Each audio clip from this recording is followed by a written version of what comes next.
times. My name is Ursus Gurung. I come from Illinois. I'm specifically from Chicago, though, right? So I'm here to explain to you the dichotomy of two cultures, right? So which two cultures, you might ask? Well, obviously Nepalese and American culture.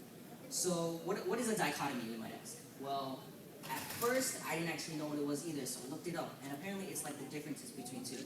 So the best way I'm going to explain it for you here is take a tree, right? And let's say you have two branches. On this side, right, you have Nepalese culture, and on this side you have American culture. Now, what do branches on a tree actually do? They make leaves, right? They all have the same basic function to make leaves, right?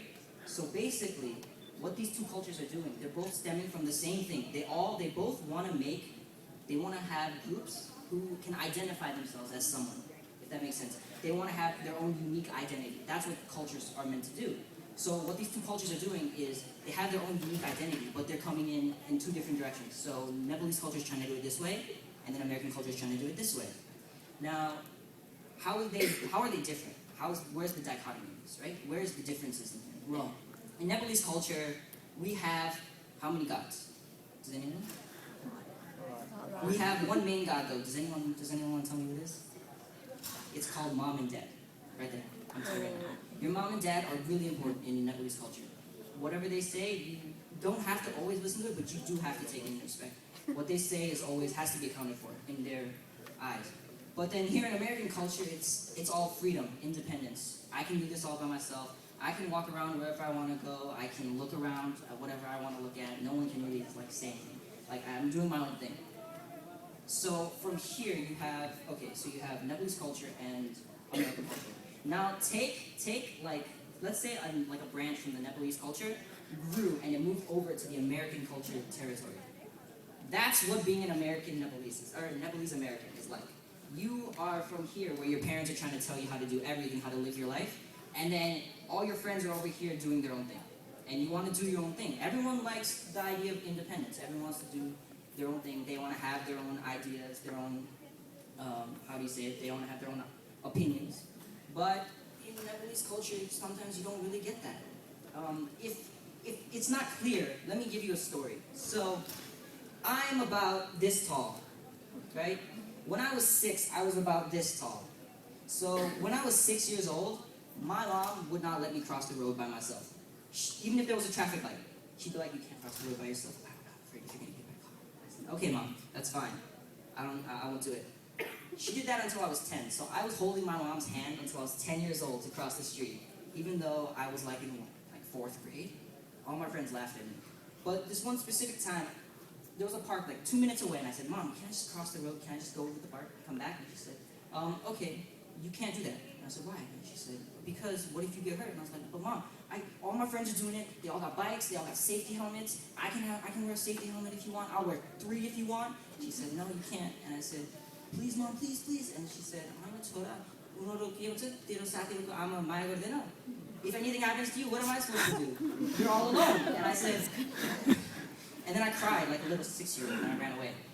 But now that I think about it, now that I'm older, now that I'm 16, I'm like, you made sense, Mom. You got a good idea there. Because my mom used to work a lot. So working and then having to take a kid to a park, that's a lot of work. Then coming back home and cooking.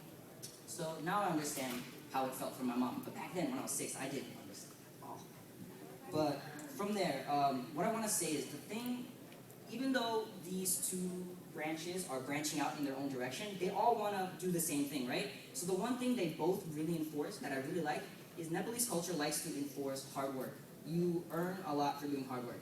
And in American culture, well, America is based off capitalism. So the harder you work, the more you get paid. That's how it works. The smarter you are. So that's what I like about both of these things. When you're Nepalese American and your parents force you to work, or not force, sorry. They tell you to work, they both are enforcing the same ideas, and I think that every Nepalese American can be like successful. Like every Nepalese American can find a stable job because of that background from the Nepalese side, and then this whole system of capitalism. But here comes the next question. I want to ask all you Nepalese Americans here, how big is your social life? Like, on a scale of 1 to 10, how would you, anyone like to? Yeah, you look up. 5? 8. That's getting more than mine. Mine's I'll tell you guys, I probably never left the house until I was like 12. Honestly, that's probably why I didn't go to the park a lot when I was like 6. But social life is needed in an American society because everyone, this whole idea of freedom, it's fun. And then when you have, okay, so the whole idea of freedom is fun. And then once the whole idea of freedom comes up, you're like, okay, I want to be free. I want to be independent. I want to walk around. I want to do what I want to do. I want to hang out with the friends I want to hang out with. I want to have fun with them. So if your friends are off playing Yu-Gi-Oh cards, what do you want to do? You want to go off and play Yu-Gi-Oh cards. If all my friends were at the park when I was 6, I wanted to be at the park with them. It's being social isn't. It's fun. It's a new experience. You meet new people. You have fun with new people. You always enjoy being social, right? I mean, sometimes there are up and downs, but having a social life always, 100% of the time, leads to some sort of drama. So when I was first starting to hang out with people, having a social life, I remember getting into arguments with my mom and dad. And believe me, you not, there have been some terrible arguments. So even if you haven't gone through it yet, you'll know what I'm talking about when it happens. You guys have to understand that your parents, the way you work it is you have to compromise. That's how it works. You can't just be like, Mom and Dad, I'm going to hang out for like 8 hours. This is America. This is free. You can't do that, right? Because they're Nepalese. They're like, no, you have to be back by 6 o'clock.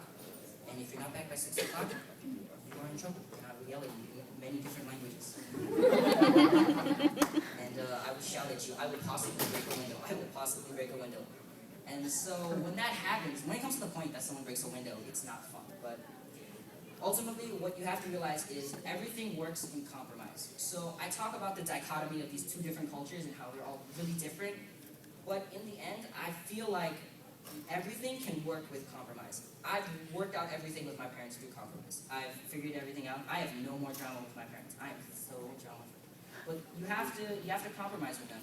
So as an ending note to everyone here, I'd like you all to know that if you are ever in any sort of trouble, you can compromise to fix everything. And I feel like this Nepalese American tradition, it can survive if we learn to compromise.